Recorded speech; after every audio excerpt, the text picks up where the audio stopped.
Amigos da Rede Globo, falamos ao vivo. Não estamos mais na Globo, né? O Baldasso quase voltou para lá, eu não queria mais voltar, então esqueçam isso, vamos começar de novo. Bom, sejam todos bem-vindos a mais uma Meia Hora. Ô Baldasso, o pessoal tem nos elogiado muito porque a gente não briga aqui, porque a gente não se debocha aqui, porque a gente é muito sério aqui, muita lucidez, né? Isso. Eu não sei se essa surpresa deles pode parecer um elogio ou não, né? Mas de qualquer maneira... Bagé, só que faltava. Eu passo 1h40 minutos por dia brigando contigo. Se eu vier meia-noite para brigar contigo também, porra, eu não tenho mais saco para isso, né, Bagé? Aqui nós vamos trocar uma ideia, né? Não teria como, né? Louco. Ô Baldasso, tem muita coisa pra gente falar, como sempre, que bom, né? O Grêmio tem essa liberação do Marlon, mas a liberação do Marlon é importante pro Grêmio, por outro lado, ela tem um aditivo que é a presença do seu Celso Rigo. Aí pela manhã, ainda na manhã dessa terça-feira, eu falei lá do jeito que eu gosto de falar as coisas e o pessoal do Grêmio ficou incomodado. Só que, querendo ou não, algumas horas depois o Grêmio confirmou. Já tá tudo certo, que realmente ele não vai jogar. Só que o Grêmio ficou incomodado porque naquele momento parecia que quem estava conseguindo tudo era o seu Celso. Agora calcula comigo, tá? E eu quero falar contigo sobre as questões do Inter, do Transferban, do Carboneiro. Mas vamos pegar o fato. O Grêmio queria a liberação do Marlon, sem pagar a multa de 1,5 milhão, afinal de contas ele já vai ser jogador do Grêmio. E aí o Grêmio que pensou o seguinte, precisamos conversar com o dono do Cruzeiro. E aí o Grêmio pensou assim, nós talvez vamos queimar um cartucho com o dono do Cruzeiro, com o Pedrinho, mas o seu Celso é amigo dele. Aí chamaram o seu Celso e pediram que o seu Celso ajudasse. O seu Celso foi lá e conseguiu. E o Grêmio ficou incomodado porque isso não foi dito. Que não foi uma atitude do seu Celso, mas sim o Grêmio que buscou o seu Celso. Bom, qual é o fato? Quem é que convence o Cruzeiro a liberar? O seu Celso. Mas, só cara, que quando a gente perguntava pro Grêmio, os caras do Grêmio diziam assim, não temos nada ainda. Não é bem assim. A gente não tá sabendo de nada. Por que não nos passaram essa ideia? Não, realmente, a gente tá conversando com o seu Celso. Por quê? E várias pessoas do Grêmio, várias não, mas algumas, nos disseram, inclusive, não, isso aí é coisa eleitoreira. Poxa, conversando com o seu Celso, pedindo o auxílio do seu Celso, dizendo que a coisa é eleitoreira, aí não dá, né? Mas já será que a gente está inaugurando uma nova era no futebol? Porque para mim é muito emblemático isso que aconteceu. É o mecenas do Cruzeiro contra o mecenas do Grêmio. Contra não, a favor. Os caras que são grandes empresários do Brasil, são bilionários. Eu tento imaginar o que foi essa conversa. Né? Os dois conversaram, o Celso Rigo deve ter dito para ele, porra, cara, o meu lateral esquerdo aqui, cara, eu já vou te comprar ele, em janeiro ele vai ser nosso aqui. Porra, eu só preciso que tu me libere pro jogo, tu não vai me ferrar aqui, né, cara? Mas aí, tá bom, Celso, tá bom, libera então. Deve ter sido assim. Talvez a gente esteja inaugurando uma nova realidade do futebol brasileiro. Não foi uma conversa burocrática, não foi uma conversa, certamente, que passou pela leitura do contrato com assessores jurídicos, vendo o que se precisava fazer para... Não, é assim. Inclusive, a tendência das SAFs é essa. No caso aí tem a diferença, porque o Pedrinho é dono do Cruzeiro e o Celso Rigo não é dono do Grêmio. Mas, de qualquer maneira, no universo SAF, daqui a pouco nós vamos ter muitas questões sendo resolvidas de dono para dono. Isso é bom por um lado, mas pode ser perigoso por outro. Mas, cara, eu achei emblemático isso que aconteceu. Eu achei muito interessante mesmo, porque eu não tinha visto ainda uma situação como esta ser definida nestes moldes. Sabe que eu concordo contigo, acho que cada vez mais a gente vai caminhar para esse tipo de relacionamento. Claro que, por exemplo, no Grêmio, caso vença o candidato Odorico ou caso vença o candidato Paulo Calef, nenhum deles fala em SAF. Eles realmente são contrários à ideia da SAF, diferente da terceira via, que era o Jorge Bastos, que tinha uma ideia de SAF. O Cruzeiro, ele tem essa SAF, né? O Pedrinho foi lá, comprou a SAF, que era do Ronaldo, e querendo ou não, ele impulsionou algo diferente, porque ele é um torcedor, né? E aí que tá a diferença. Só que a gente não tem essa certeza se no caso de uma SAF, basta ter só o torcedor. Porque eu tenho muito medo da questão da SAF, porque os exemplos que a gente tem no Brasil, eles não são positivos. Porque o próprio Cruzeiro, ele mudou um pouco. Ele começa com o Ronaldo trazendo para a Série A e dizendo assim, agora eu estabilizei o paciente, agora nós vamos primeiro pagar as contas para depois fazer time. Aí começaram a chamar o Ronaldo de burro, que tinha que contratar. Primeira oportunidade que apareceu, o Ronaldo repassou a bola, botou lá a granada na mão do Pedrinho. E o próprio Pedrinho disse em algumas entrevistas no começo que ele tinha feito um negócio ruim, que ele não sabia se o negócio era tão bom assim. Por quê? Porque ele está acostumado a lidar com sei quanto, com milhares de funcionários, mas ele daqui a pouco tinha que pagar 3 milhões pro Gabigol, 2 milhões pro Cássio, mais 1,5 milhão pro Fagner. O Vasco, ele teve que judicializar o processo. E o Vasco agora está quase declarando falência para poder reorganizar as contas, fazer uma fila de. Não, o Botafogo tem os títulos que conquistou, e isso é absolutamente positivo. O Botafogo jamais ganharia os títulos que ganhou no ano passado, não fosse a SAF. Mas neste ano a condição já é bem diferente. A condição já é bem diferente de um Textor que não tem mais o mesmo envolvimento, que meio que largou, está preocupado com outras coisas. Sempre vai ser um risco. Eu tenho medo de SAF, cara. Eu realmente tenho medo de SAF. O Botafogo tem uma passagem recente que ela chama muita atenção para a gente ver o que é o dono do clube, não apenas pela decisão, como a do Pedrinho. Não, fica tranquilo, ele não vai jogar, pode deixar que eu vou ajeitar para os caras aqui.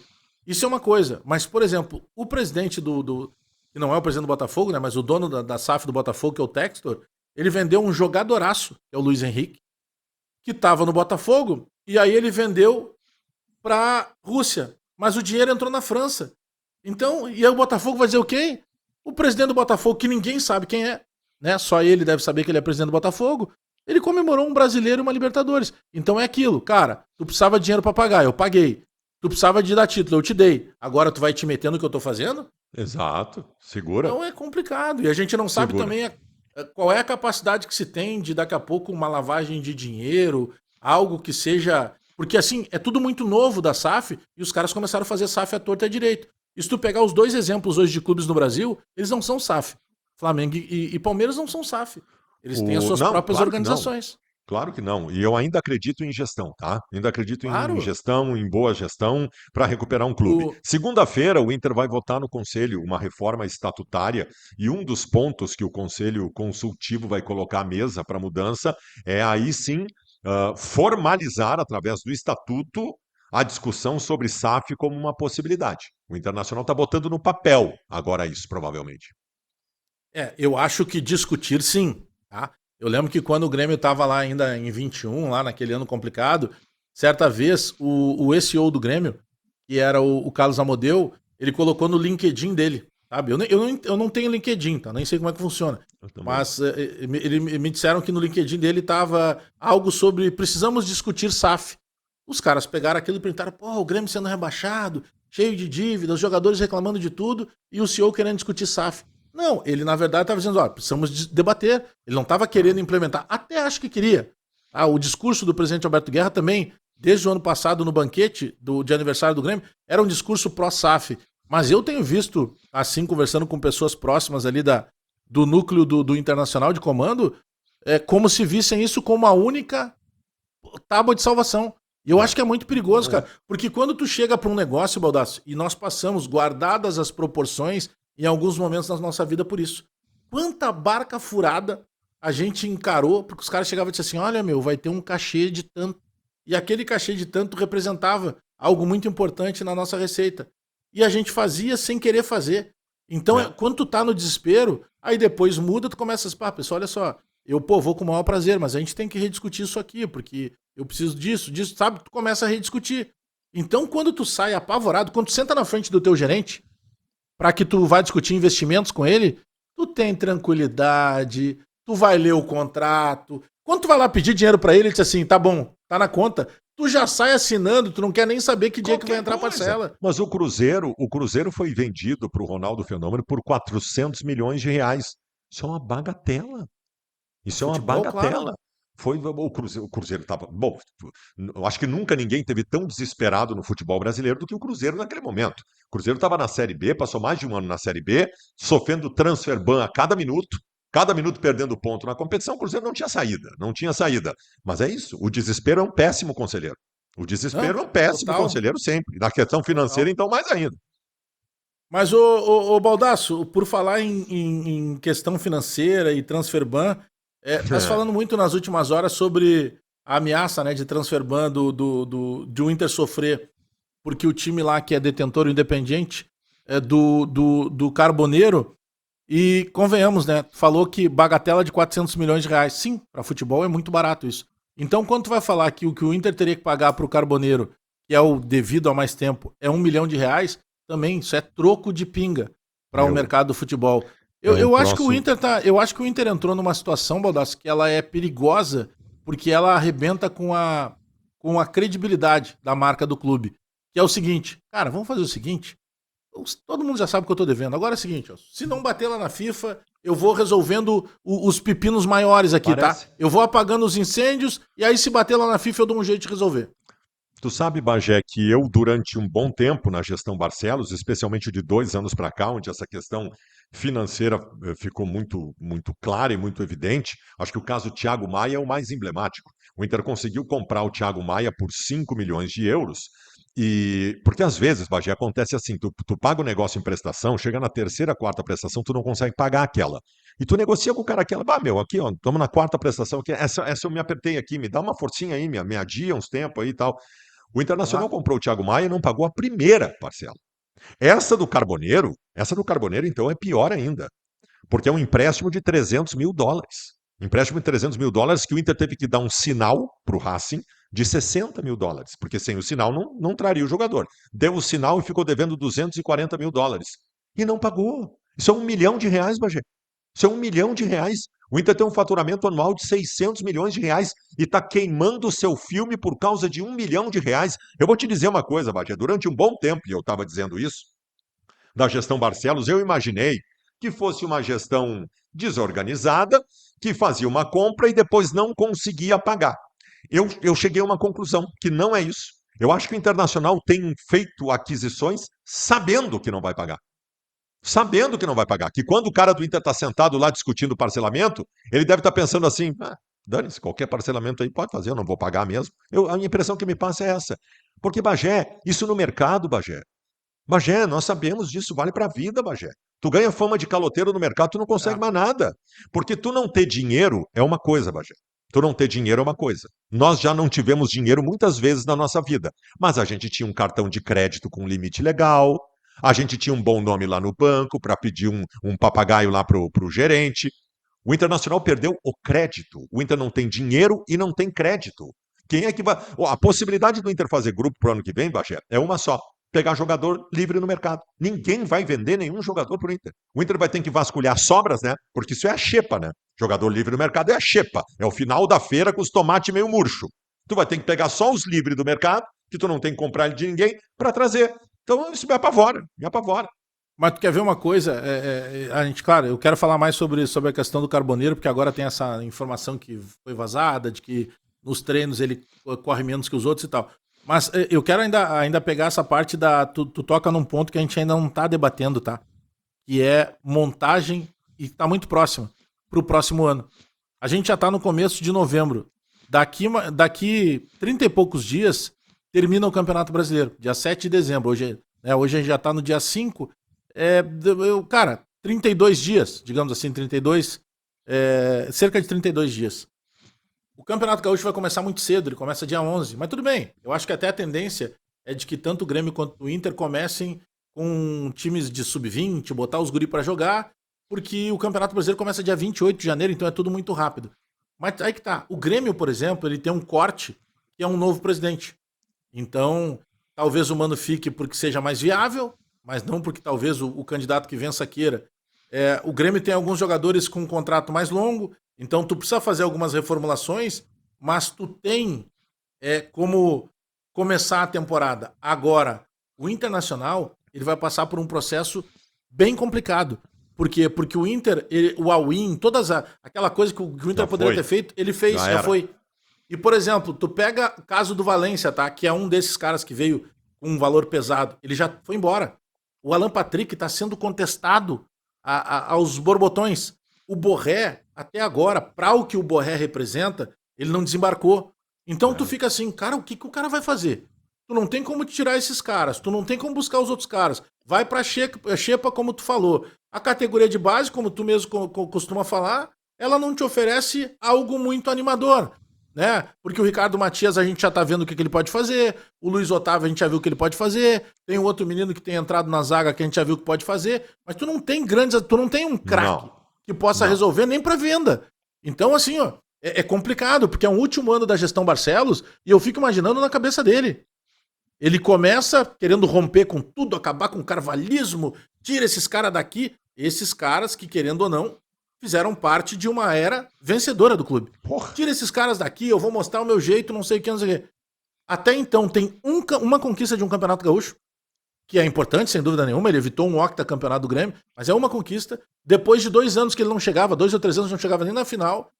Cara, olha, claro, eu posso estar. Muitos torcedores do Inter devem estar pensando, pô, o Bagé tá escrevendo um filme de terror. Não, cara, porque ele não tem muito o que fazer no último ano, sendo que ele dobrou a dívida. Cara, olha o que pode ser o ano que vem do Inter. Bagé, e aí um ano eleitoral, Baldaço, que é um ano corrosivo para o clube. Ainda já começou, inclusive, tá? Nos bastidores já tem gente cobrando repórter, cobrando jornalista. Bagé, tu não fez um filme de terror, tu fez uma comédia romântica. Tu fez uma comédia romântica, porque é muito pior do que tu tá dizendo. Tu foi querido, obrigado, Bagé, por esse carinho todo que tu tá fazendo na gente aqui, nós colorados que estamos assistindo o programa, o pessoal aí do outro lado. Bagé, o clube tá destruído, Bagé. Base, administrativo, financeiro, relacionamento social, ah, tudo, captação de jogadores, tudo. O Internacional está destruído. Esse cenário que tu pintou para o começo do próximo ano é um cenário aterrorizante para todos nós. Sem competência, sem dinheiro, sem crédito, sem base. Vai ter um desmonte, vai sair jogador. Acho que eles vão vender o Vitão. E o dinheiro do Vitão ele entra na conta e é sugado pelo que o Internacional tem de problemas. A perspectiva para 2026, eu tenho dito para os colorados: ajoelhem e rezem.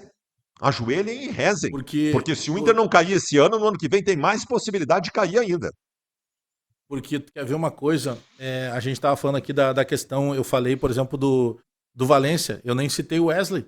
O Wesley é um outro titular. Eu até acho assim que o Wesley fez no Inter algo que eu não imaginei que ele fosse ter capacidade de fazer, tá? Eu acho que ele começa bem no Palmeiras, depois no Cruzeiro ele foi meio escorraçado, mas ele faz um ano, o ano passado dele é um ano prêmio, assim, ele foi... Só o primeiro. Só o primeiro. Mas tu vê, mas aí tu já teve que vender, e já teve que vender por um valor que até então tu até considerava que fosse baixo. Porque daí o mercado também entende dessa maneira. O mercado, de novo, tá? Eu não tô desenhando o pior dos cenários. Eu tô dizendo algo que pode ser uma tendência. O mercado que vai vender pro Inter, ele vai vender desconfiado, porque o Inter tem fama de mal pagador. O mercado que vai comprar do Inter, ele sabe que o Inter tá precisando de grana. Então, ele daqui a pouco, ao invés de parcelar em 12 vezes o pagamento, ele vai dizer assim, ó, eu te pago em 2 vezes, já te dou a primeira agora. Mas ele vai reduzir o valor. O Inter negou proposta pelo Vitão de 10 milhões de euros. Tu acha que se vier 10 milhões de euros agora, o Inter não aceita, na hora. Mas aceita na hora. E o mercado não vai oferecer mais 10. O mercado já vai reduzir a oferta. E vai oferecer 8 e vai oferecer em 25 vezes e o Inter vai aceitar igual. Esse é o complicador, cara. Esse é o complicador. Até sobre essa coisa das finanças, só para não passar despercebido, a gente tá falando de um valor que o Inter tem que pagar pelo Carboneiro, mas tem outros tantos valores que o Inter também tem a receber. Assim como o Grêmio. O Grêmio tem a receber. O Grêmio, mas eu quero chegar no outro ponto. Tá? O Grêmio comprou o PP do Cuiabá e já vendeu o PP pro Vitória. E não pagou o Cuiabá ainda. E aí tem um valor do Cuiabá que era algo em torno de 700 mil reais, tá? Porra, que é outro. 700 mil reais, imagina, pra futebol. Se o Grêmio chegasse assim, posso te pagar em 2 de 350, eu já ia achar estranho. Se o Grêmio dissesse assim, posso te pagar em 10 vezes de 70 mil, eu acharia estranho. O Grêmio ofereceu 20 vezes de 35 mil. Cara, aí o presidente, eu não lembro o primeiro nome dele, mas o sobrenome é Dresch. Pô, ele é um cara sensacional. E ele é muito sincero. Ele não alivia pra ninguém, cara. Não é assim, vocês não vão. Não é assim que vocês vão fazer negócio com Cuiabá e não sei o quê. Tá na hora, por mais que a gente esteja rindo da situação e ela chega a ser engraçada, Baldasso, tá na hora de ter alguma trava. Isso vale pra Inter, pra Grêmio, pra Palmeiras, pra todo mundo. Isso aí não é falta de dinheiro, isso é desleixo. Isso é falta Imagina, eu compro o teu carro, não te pago e vendo esse carro. Eu não consigo vender o carro pra outro. O dispositivo tem que ser o mesmo. Claro. Não consigo. Ou ele vai estar preso no financiamento, ou tu tem que. Antigamente dizia queimar o DUT. Tu não libera, cara. Isso aí. Agora no futebol tu consegue vender, receber e não pagar o cara. O jogador tá alienado. O jogador está alienado. Ele não pode ser vendido se tu não pagou ainda a compra dele. Tem muita coisa. E essa é uma realidade nossa, Bagé, uma realidade do Internacional. Deixa eu puxar um outro assunto contigo, Bagé. A gente nem combinou que a gente ia falar sobre isso. Eu tenho recebido muitas coisas do processo eleitoral do Grêmio. Eu tô chocado, velho.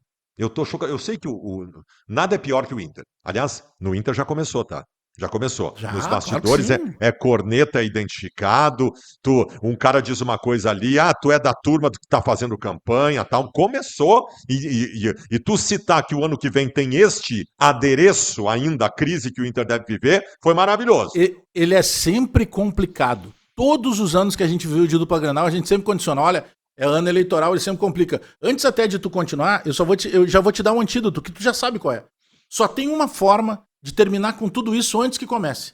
O presidente Luigi Isso aí. anunciar que ele vai ser... Acabou. E aí Acabou. começa o movimento da aclamação. Porque do Não. contrário, e eu sei que não é fácil ele assumir do jeito que o clube tá? Ele entregou um clube bem diferente quando ele saiu da gestão.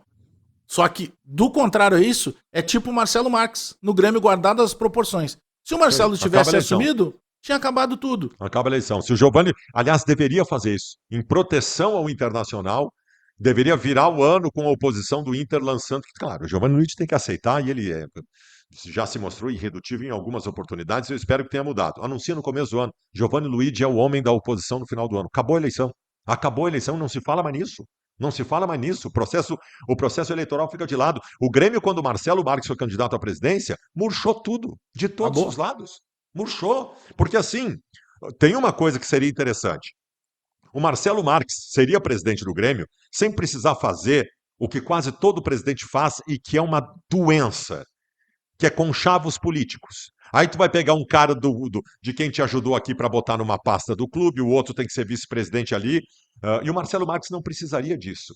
E o Luigi também não. O Luigi também não. O Luigi pode ser mandado. Eu quero, o meu grupo quer te apoiar. Não precisa, querido. Eu não preciso do apoio do teu grupo. O Luigi poderia fazer isso. Então, murcharia qualquer coisa em relação ao cenário político no Grêmio. Basta ver o que aconteceu depois que o Marcelo Marques saiu do processo. O Bagé, o que está acontecendo no processo eleitoral do Grêmio neste momento, pelo que eu tenho recebido, isso é nojento, cara. Cara, é um troço chocante. É destempero, é grito, é promessa eleitoreira, é acusação. Eu tô chocado, velho. Eu tô chocado. E de ambas as partes, tá? O Calef tem aparecido destemperado em tudo que é vídeo que me mandam. Mas a outra parte também tem feito coisas. Que feio isso, cara. Que feio que a gente ainda viva isso na política dos clubes do Rio Grande do Sul. Eu costumo dizer que a política, quando a gente conhece, né? E a gente conhece política por trabalhar com ela, né? Ela te afasta. Ela te afasta. E um primeiro momento do Marcelo Marques, ele se assustou com isso. E, cara, eu te juro assim. Bom, tu lembra que no meu aniversário ali nós estávamos, a gente dizia pra ele: olha, que tu não conhece o que é política de clube. Porque a política de clube ela é mais tensa, né? Ela tem. Por mais que. Olha, nós estamos falando de um cara que que é bilionário, que comprou a arena e que era pra ser assim, tudo que ele dissesse era pra valer e ninguém incomodar ele. Mas sempre tem Incomodado. tem algumas, na verdade tem algumas alianças que tu precisa fazer. A gente sabe que ele funciona dessa forma. Só que ela leva para um lado que ela danifica o próprio clube, porque a imagem é muito ruim, sabe? Porque eu sei que é difícil que tu encontre uma união, mas cara, tinha que ter um meio termo para ser um pouco mais civilizado do que é. Sabe? Porque sabe o que tá acontecendo hoje? O cara chega pra debater alguma coisa e eu pergunto assim pra ti: tá, Baldassi, o teu plano de governo? Aí tu olha pra mim e diz assim: é melhor que o teu. Eu, não, o meu é muito melhor que o teu. Tá, mas qual é o teu e qual é o meu? Aham. Entendeu? Nós temos Não que tem? facilitar. Não, Não, cara, primeiro eu vou atacar os salários. Eu vou pagar os salários assim, assim, assim. Depois eu quero potencializar. Eu acho que a folha, eu posso botar mais 5 milhões nessa folha aí sem problema nenhum. Sabe? É isso. é a forma. Bagé, se tu coloca na parede um candidato à presidência do Grêmio, do Inter foi a mesma coisa, tá? Tu coloca na parede, vai ser assim: 30% do grupo de jogadores vai ser da base. Vamos Isso. estancar a dívida do clube. Tá, e como? Profissionalizar os setores. Isso. Como, querido? Como? Me dá o plano. Me dá o plano. 30, tá.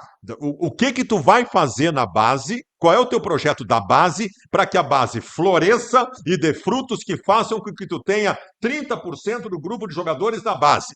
Tu vai estancar a dívida. Legal. Vai estancar a dívida como? No Barcelos, né?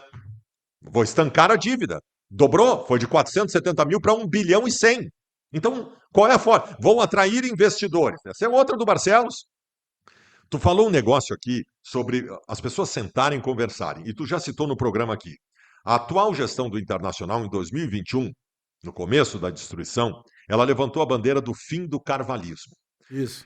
O Bagé, se tu vai certamente na Gerdau, tem um senhorzinho Johann Peter, neste momento, sentado em casa, em que a Gerdau funciona lá, todos os filhos, netos estão trabalhando e tal. Quando tem alguma decisão muito importante, eles ligam pro velhinho. Eles ligam pro velhinho. O Claro. Clóvis Tramontina. O Clóvis Tramontina. O Clóvis Tramontina não trabalha mais na Tramontina. Ele está sentadinho. Quando tem alguma decisão importante da empresa, certamente ligam para ele.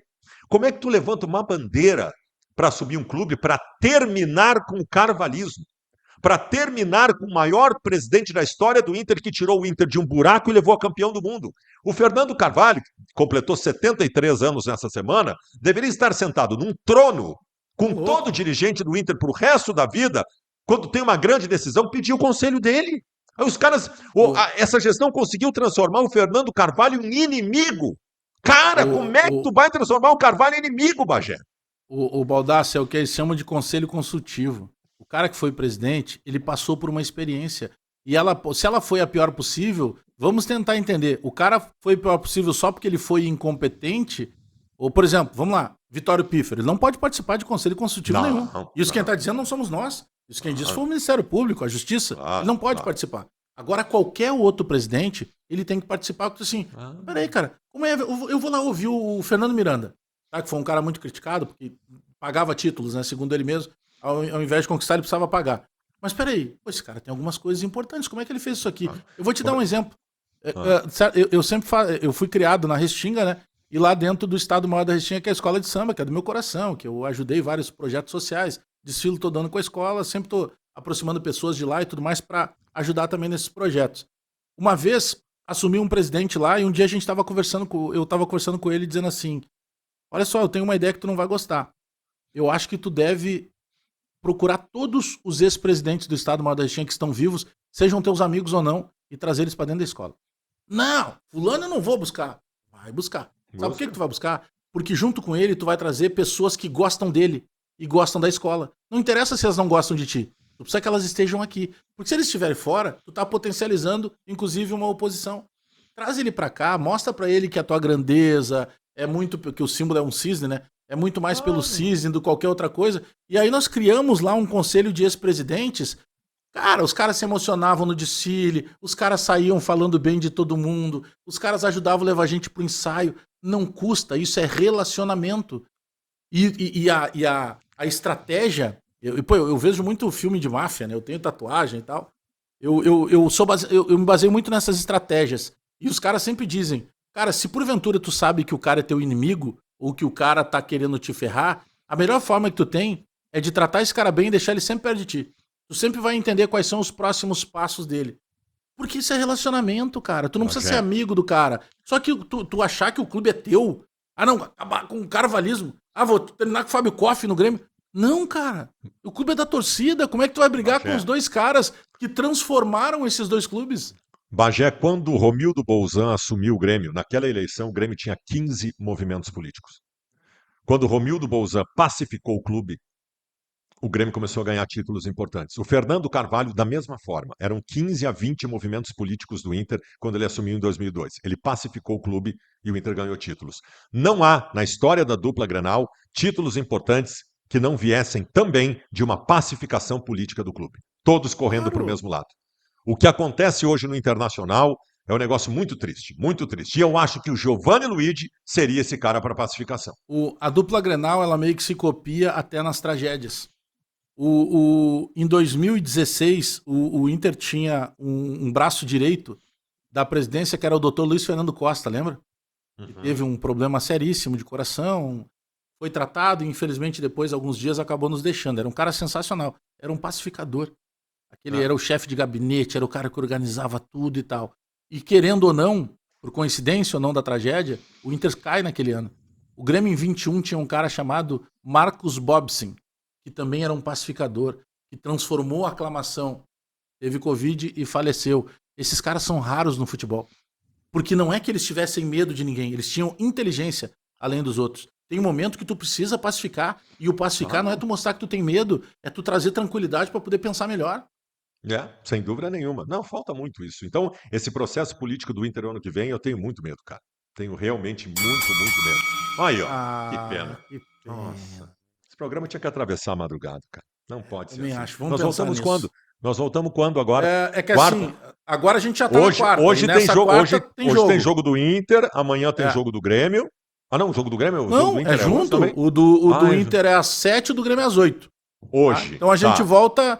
É que assim, eu me confundo muito. Pra mim, a gente ainda tá na terça, só que agora a gente já passou pra quarta-feira. Tamo na Então na quarta. noite da quarta tem os jogos. Então a gente volta na noite que a gente começa na quinta e já termina na sexta. Isso Porque aí. sexta a gente não faz o programa e tem o casamento do Diogo, né? De casamento do jogo, acho que nós vamos se acabar. Tchau. Isso. Tchau.